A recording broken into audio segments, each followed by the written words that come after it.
Es un placer, estimados oyentes de la revista Radial, recibirlos una vez más. Vamos a hablar de Hanukkah, cuándo y por qué se celebra, también de las obras de Van Gogh, que alcanzaron nuevos récords en una subasta de la famosa Casa Christie, y vamos a hablar también de uno de los extraños borradores manuscritos de la teoría de la relatividad general de Albert Einstein, que fue subastado en $13 millones.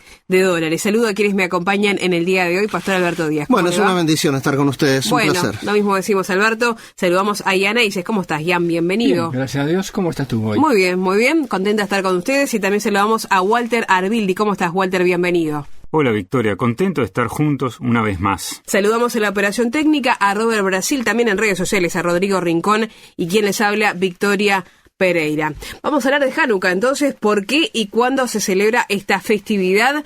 La información la tomamos de Antena 3 Noticias. La fiesta judía de las luminarias dura este año del lunes 29 de noviembre al lunes 6 de diciembre inclusive. Hanukkah, explica la Fondue, la forma adecuada de transcribir el nombre de esta festividad del hebreo al castellano, según la comunidad judía de Madrid, es Hanukkah con J, una sola C y tilde en la última vocal. Los judíos recuerdan el milagro que se produjo en el segundo templo de Jerusalén hace más de 2200 años, cuando los macabeos se rebelaron contra los griegos. Utilizaron para purificar el templo una pequeña cantidad de aceite que, milagrosamente, permitió iluminarlo durante 8 días. Ese es el motivo por el que los judíos encienden cada día una vela en un candelabro especial llamado Hanukkah. Las velas son encendidas por un cirio separado llamado shamash, que es encendido primero y luego es usado para encender las otras velas. Las velas son instaladas en la menorá, de derecha a izquierda, pero son encendidas de izquierda a derecha. Mientras se encienden las velas, recitan bendiciones de agradecimiento. Para los hebreos, no es equivalente a la Navidad, pero sí es tiempo de alegría. Los niños reciben una peonza, conocida como cebibón, que es el juguete típico de la festividad. No es casual, los griegos le prohibieron a los judíos estudiar la Torá y los niños la estudiaban en secreto, simulando jugar con sus peonzas por si les sorprendían los griegos. Hanukkah significa dedicación. Empieza en la víspera del día 25 del mes hebreo de Kislev y dura 8 días. Cada año varía de fecha al pasarlo a nuestro calendario gregoriano. Vamos a hablar, Jan, entonces, de cuándo y por qué se celebra el Hanukkah. Sí, lo primero que llama la atención es que este año no coincide con la Navidad como en otros años, y esto es por el desfasaje que hay entre el año solar y el calendario judío, que es más corto y con los años va acumulando el días que faltan y cada tantos años insertan un mes para ponerse al día.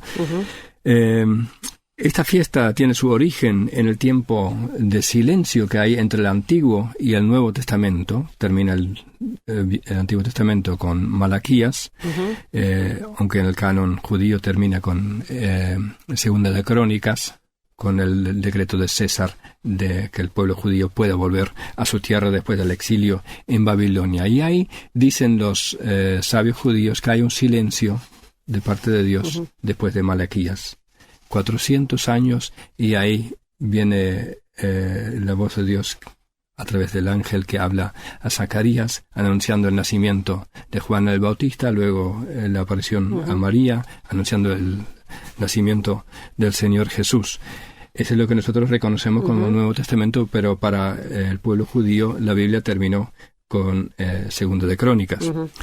Pero en este tiempo de silencio ocurrieron muchos hechos horrendos que en parte se nos describe en el libro de Daniel anticipadamente. En el capítulo 11 de Daniel habla con detalle de la opresión y del terror que el tirano Antíoco Epífanes ejercería en ese tiempo sobre Israel.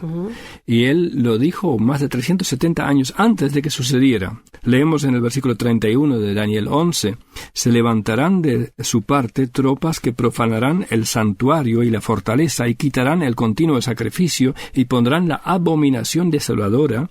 Con lisonjas seducirá a los violadores del pacto, mas el pueblo que conoce a su Dios se esforzará y actuará. Bueno, todo esto 370 años más tarde ocurrió cuando vino Antíoco Epífanes a Tierra Santa, puso fin a los sacrificios, sacrificó un cerdo sobre el altar, obligó a los judíos a comer de esta carne sacrificada de cerdo, puso un ídolo del dios griego Zeus en el templo, la abominación desoladora. Y en ese tiempo hubo una división en el pueblo de Israel. Una parte que se dejó envolver por los halagos de Antíoco y pactaron con él, se adaptaron a las costumbres helenistas, volviéndose cada vez más mundano y más secular. En ese tiempo el sumo sacerdote ya no era puesto por Dios, sino por la política.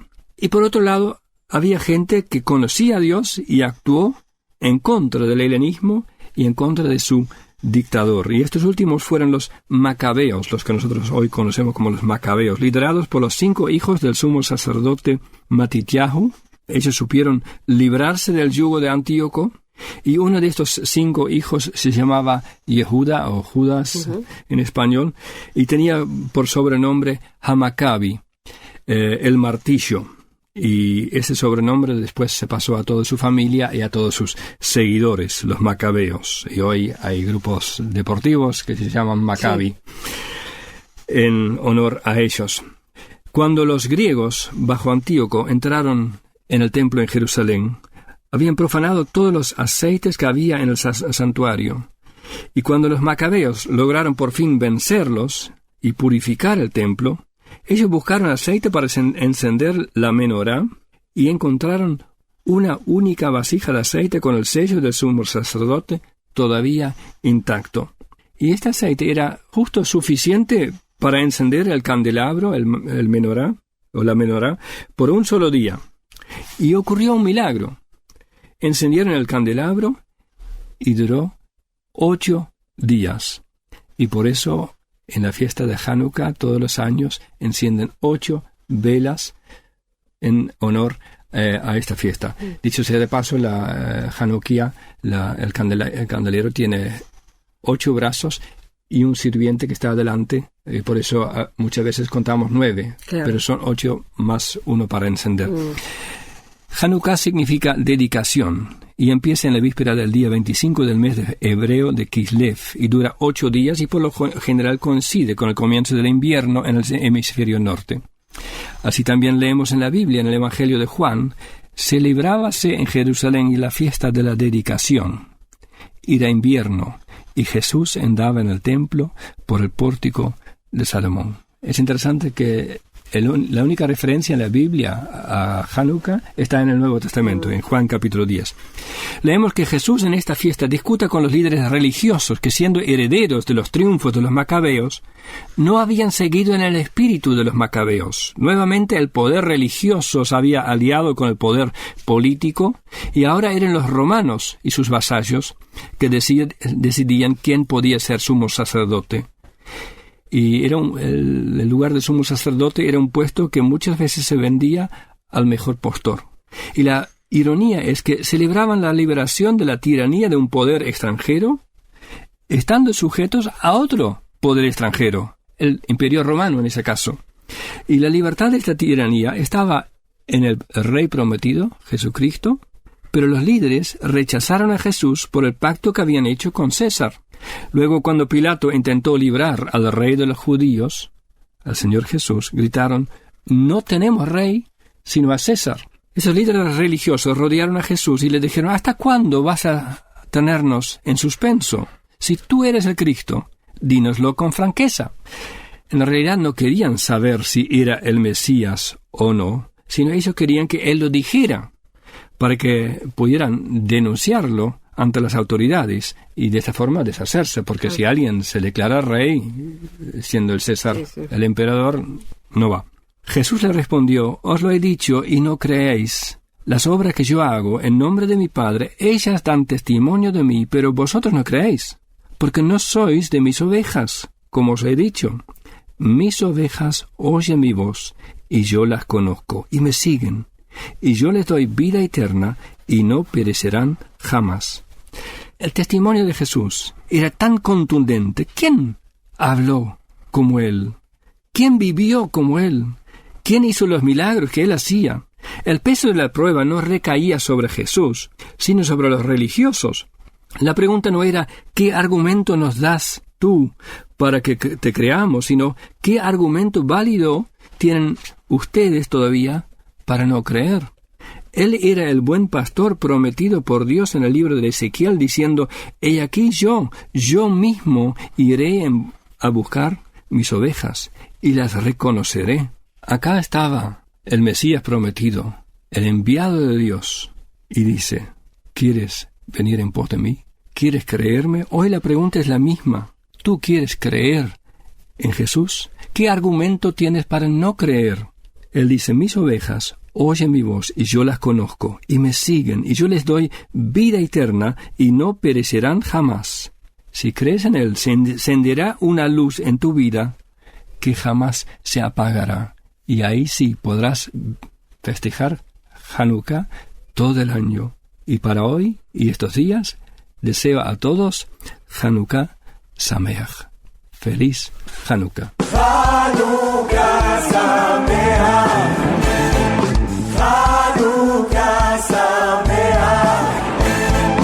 Hanukkah Sameach.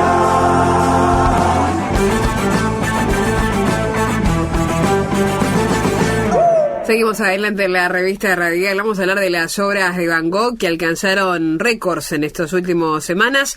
Información que vamos a tomar del periódico de Cataluña, porque Van Gogh alcanzó nuevos récords en una subasta de Christie. Las obras de este artista brillaron en una subasta de arte del siglo XX, celebrada en la sede neoyorquina de Christie's, durante la cual se puso a la venta la colección del magnate del petróleo estadounidense Edwin L. Cox, fallecido el año pasado. Destacó la obra Cabañas de madera entre los olivares y los cipreses. Esto en realidad el nombre es en español, lo estamos traduciendo, del holandés Vincent van Gogh, una pieza que no había sido ofrecida en una venta al mejor postor desde 1923 y que fue recibida con entusiasmo. En los primeros momentos de la venta, hasta 8 personas estaban pujando por ella, tanto por teléfono como en la sala de Christie's en Nueva York, y finalmente alcanzó los 62 millones de euros de precio de martillo para llegar a un monto total de 71.3 millones de dólares, notablemente por encima de los 40 millones que había estimado la casa de subastas. Tampoco se quedó corta una segunda obra de Van Gogh, Hombre joven con flor de maíz, es como se llama, pintada en junio de 1890, pocas semanas antes de morir, que sextuplicó los cálculos de los expertos al alcanzar los 46.7 millones de dólares tras una larga batalla entre varios compradores de Nueva York y también de Hong Kong. Por último, Meul de Blé, o Pilas de Trigo, también obra del neerlandés, batió el récord para una acuarela suya, 35.9 millones de dólares. Se trata de un cuadro que fue exhibido por última vez en 1905 y que más tarde estuvo en poder de los nazis durante la ocupación de Francia. Por otra parte, sorprendió lo solicitado que estaba el cuadro, el hotel de Mademoiselle Ernestine en San Joaquín, o la huerta de la señorita Ernestina también. Aclaro que mi francés es terrible, pero bueno, una pieza valorada entre 20.000 y 30.000 dólares la segunda, y por el que alguien acabó pagando 774.000 dólares, 25 veces más del máximo estimado, y un récord mundial para el artista en subasta. Aclaro que intentamos hacer una traducción, sí. Claro, y aclaro que este último no era de Vincent van Gogh, sino de Gustave Loiseau. Es cierto. Hacemos esa aclaración porque, bueno, la traducción, acá el experto en francés es Alberto, y también ya lo sabe manejar muy bien. Yo simplemente intento repetir lo que ellos me asesoraban. Pero lo cierto es que estamos hablando de obras, Alberto, que alcanzaron un gran valor, que estuvieron también ocultas durante mucho tiempo. Sí, como ustedes bien decían, estas obras se subastaron en 35.9 millones de dólares, casi 36 millones de euros. Ajá. Y esta acuarela, porque en realidad es una acuarela, había sido confiscada por los nazis durante su ocupación de Francia en la Segunda Guerra Mundial.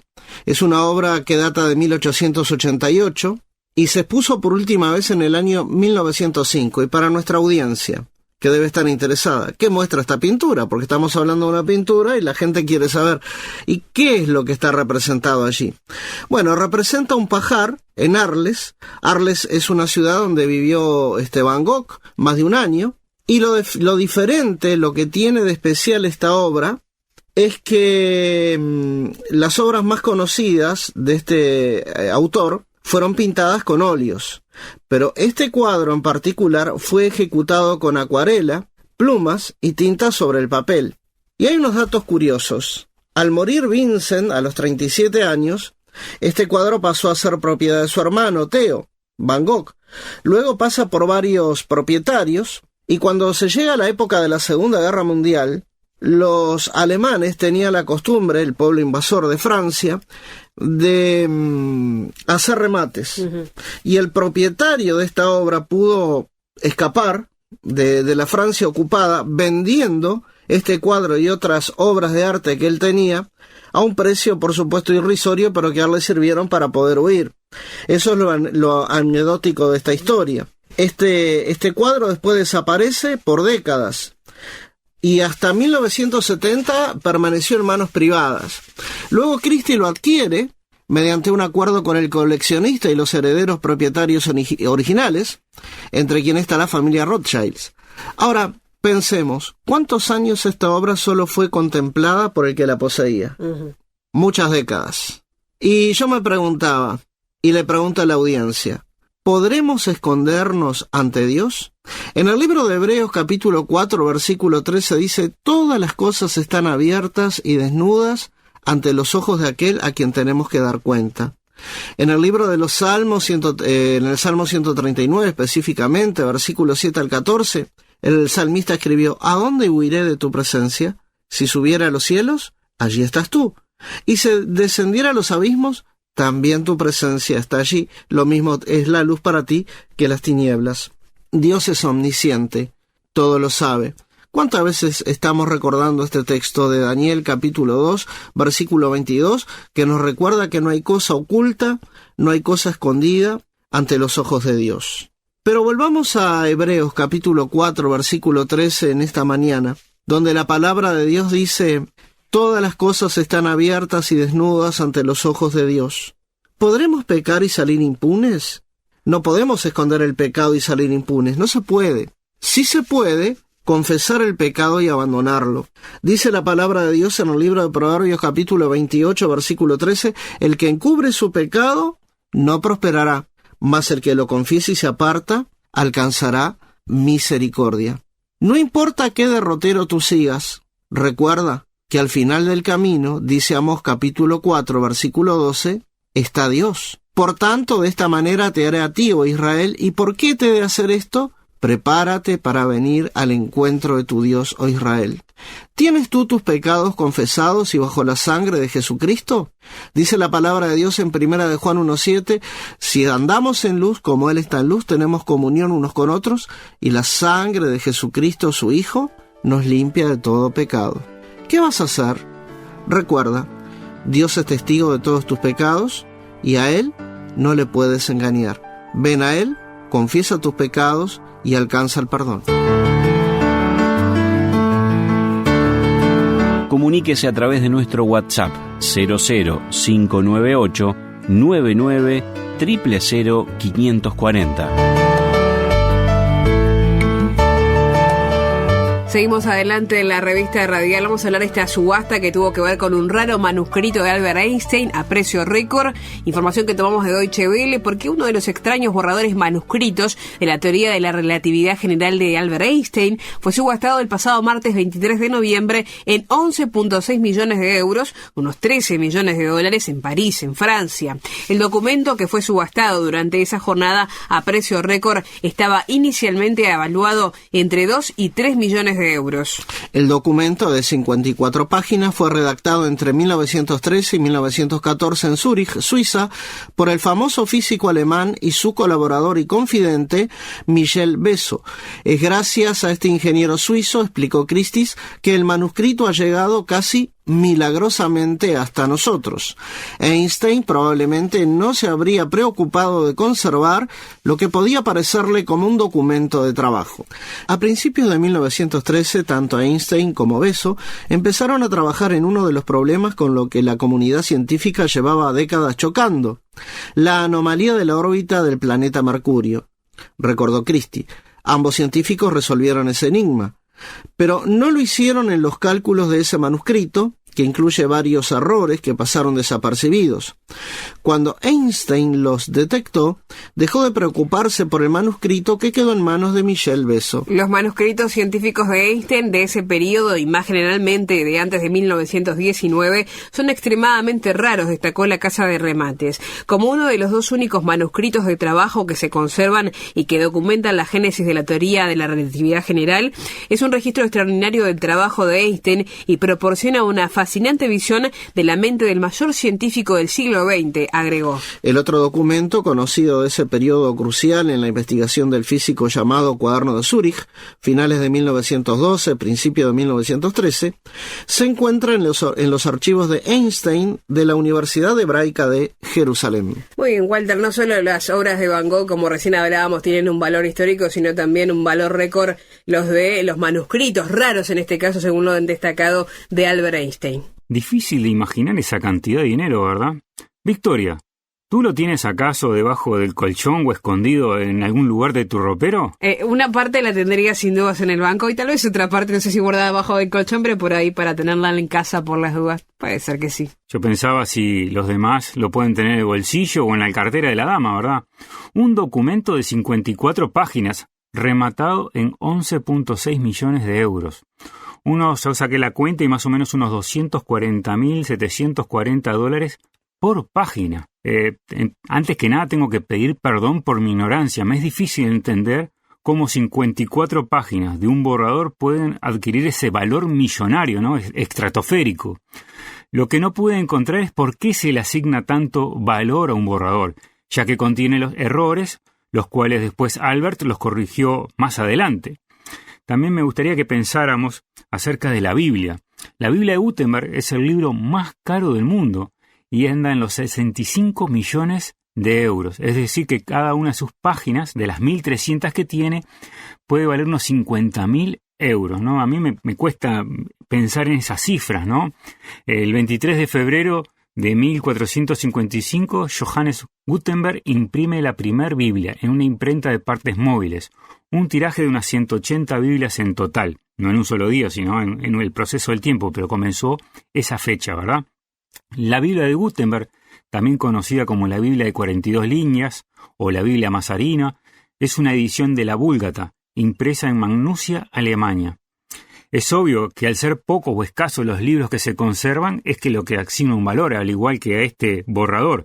Al ser único, obviamente que tiene que tener un valor, ¿no? Igual que el grado de conservación y otros temas técnicos que realmente desconozco, pero deberíamos de preguntarle a algún bibliotecario. Pero creo que aquí hay algo más en lo que es el valor estratosférico de estas cosas muchas veces, ¿no? Y es el ego, me parece, de decir, tengo algo exclusivo, ya que al menos no conozco a nadie de mi entorno que es capaz de tener esa suma de dinero y menos para comprar o invertir en un borrador o en una Biblia de ese monto, ¿verdad? De seguro que si compramos algo de esto, lo obtendremos detrás de una caja de vidrio de cristal con ciertas características para que no se estropee, tanto por el tiempo y por su valor. Pero yo supongo que muchos la usarán como una manera de ufanarse, de jactarse, de tener ese capital para hacer dicha compra.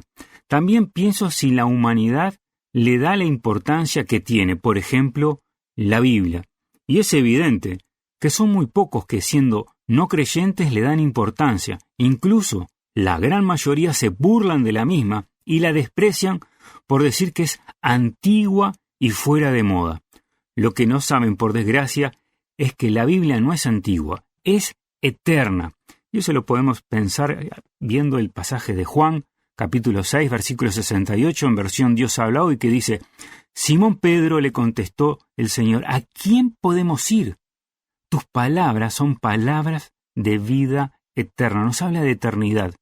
Ahora también me preguntaba, los creyentes, ¿qué valor le damos a la Biblia? No el material, sino como lo que es, los pensamientos de Dios para con nosotros, como dice Jeremías, capítulo 29, versículo 11, que dice así, porque yo sé los pensamientos que tengo acerca de vosotros, dice Jehová, pensamientos de paz y no de mal, para daros el fin que esperáis. El amor de Dios impregnado en cada palabra de la Biblia, para con nosotros, y todo el consejo para vivir una vida abundante y que sean agradables a su voluntad, que es agradable y perfecta. Como nos describe allí Romanos 12:1-2, que dice, hablando sobre esta relación que tenemos con Dios y su voluntad, y dice así, Dios habla hoy.